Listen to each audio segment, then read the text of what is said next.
Hello, in this video I'm gonna show you how to lock your SIM card with SIM pin on Samsung Galaxy S24 FE.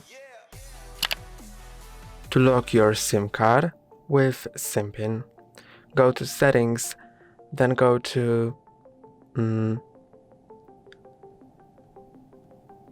Security and Privacy, then More Security Settings, SIM card Security, and then enable lock SIM card.